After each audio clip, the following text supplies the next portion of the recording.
안녕하세요. 라우렐 아트 디자인입니다. 오늘은 인테리어 시장에서 가장 논란이 많은 요소죠. 무몰딩의 무걸레 바지 과연 해도 되냐? 정말로 무걸레 바지를 해도 걸레질을 하고 로봇 청소기 작동을 해도 문제가 있냐 없냐 가지고 말이 정말 많은데요.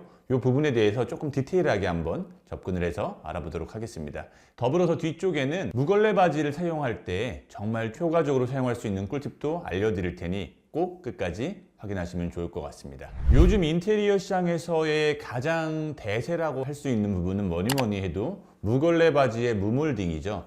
무걸레 바지의 장점은 뭐니 해도 한 면 전체가 벽지로 마감되기 때문에 무몰딩과 더해지면 한 면 전체의 일체감이 상당히 높아진다는 거. 그렇기 때문에 고급스러움이 한층 강화되는 장점이 있겠죠.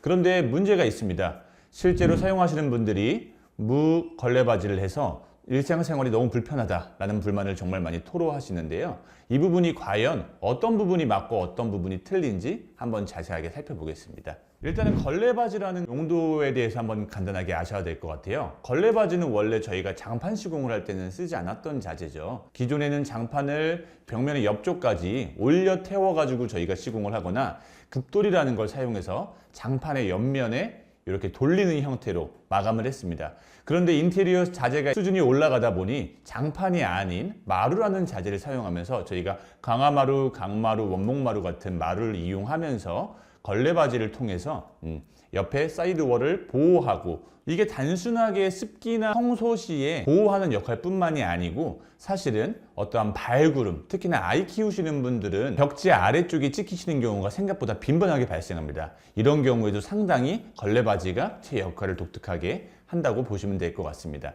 그래서 일반적으로 저희가 걸레바지 시공을 할 경우에는 무조건 디아망을 해야 된다. 왜냐? 디아망이 아닌 다른 벽지는 충분한 두께가 나오지 않기 때문에 무걸레 바지를 하면은 나중에 문제가 생긴다. 그런데 디아망만큼은 두껍기 때문에, 품질이 좋기 때문에 무걸레 바지를 해도 문제가 없다 라는 거 가지고 많은 좀 갑론을박이 이루어지고 있는 게 사실입니다. 실제로 이용하시는 분들은 나 디아망으로 했는데도 여전히 너무 불편하다 라고 토로하시는 분들도 많이 있으시고요. 결론적으로 말씀드리면은 사실 이 무걸레 바지는 정답이 없습니다. 저 같은 경우에 저희 집도 지금 무걸레 바지로 사용을 하고 있는데요. 개인적으로 저는 청소기를 돌리거나 로봇 청소기를 돌리거나 스팀 청소기를 돌릴 때 무걸레 바지라는 점이 조금 불안한 느낌으로 다가옵니다. 실제로 생각 없이 청소를 했다고 해서 눈에 띄는 표면의 흠집이나 뭔가 손상이 발견되는 건 아니거든요. 그런데 그럼에도 불구하고 아무래도 걸레바지가 없으니까 원래는 생각 없이 대충 갈 수 있는 부분을 조금 코너를 갈 때는 조심스럽게 청소를 하는 경향이 있어서 청소할 때마다 다소 짜증스럽다라는 느낌이 드는 게 사실이더라고요. 자, 그리고 두 번째, 로봇 청소기. 요즘에는 로봇 청소기 성능이 너무 좋아져서요. 스팀 청소에서부터 일반 청소까지 올인원으로 해결되는 경우가 많습니다. 근데 이게 문제가 뭐냐면 로봇 청소기가 지나가 표면을 만져보면은 마찬가지로 습기가 있단 말이죠. 근데 요것도 또 로봇 청소기보다 조금 다른 부분이 있습니다. 그렇기 때문에 단순하게 로봇 청소기 된다 안 된다가 아니고 또 제품에 따라서 조금 다른 부분이 있다는 부분을 참고하시면 좋을 것 같습니다. 마찬가지로 스팀 청소기나 우리가 걸레질을 한다고 하면은 실제로 디아망 벽지가 걸레질을 한두 번 한다고 해서 눈에 띄게 젖거나 하진 않습니다. 하지만 그럼에도 불구하고 습기를 어느 정도 머금은 상태에서 마찰을 가하면 당연히 조금 손상이 일어날 수 있는 여지가 있겠죠. 그 정도로 생각하시면 좋을 것 같습니다. 자, 그리고 가장 중요한 건데요. 사실 저희 나라 같은 경우에는 습식 난방을 하지 않습니까? 이 습식 난방의 가장 큰 단점이 뭐냐면 모든 면적을 골고루 커버하기가 힘들다는 거예요. 왜냐면 바닥에 엑셀관이라는 걸 깔아가지고 온수로 난방을 하는 형태다 보니까 실질적으로 이 코너, 사이드월 부분을 완전히 밀착해서 난방을 하기가 상당히 힘든 구조입니다. 그렇다고 하면은 결로가 심한 한여름이나 한겨울철에 가장 습기를 많이 머금고 있는 공간이 요 벽지의 하단부인 끝자락이거든요. 요 코너 부분이 습기를 머금은 상태에서 로봇 청소기나 일반 청소기 혹은 걸레질을 강하게 하면은 아무래도 벽지라는 소재의 특성상 부분적으로 일어나는 문제가 발생을 할 수가 있죠. 그렇기 때문에 가장 좋은 부분은 걸레바지를 사용하는 거지만 디자인적인 요소 때문에 내가 어쩔 수 없이 무걸레바지 디자인을 선택하겠다 라고 생각하신다면 특수한 벽지가 있습니다. 대표적으로 뭐가 있을까요? 제가 지금 현장에서 급하게 요 벽지를 잘라와서 디아망 시공 중인 걸 가지고 와봤는데요. 보시면 앞면이 이런 형태지만 안쪽을 보시면 마찬가지로 종이입니다. 이 구멍이 있는 이유는 습기를 최대한 얘가 머금지 않게 하려고 이렇게 만들어진 거거든요. 다른 디아망도 마찬가지죠. 디아망 세 종류가 전부 다 마찬가지로 종이 재질입니다. 또 신한 제품 같은 경우에는 부직포가 붙어 있는 제품도 있으세요. 문제는 이런 종이들이 습기를 그대로 흡수하기 때문에 아무리 두껍다고 하더라도 결론적으로는 습기를 머금은 채로 방치가 된다는 거죠.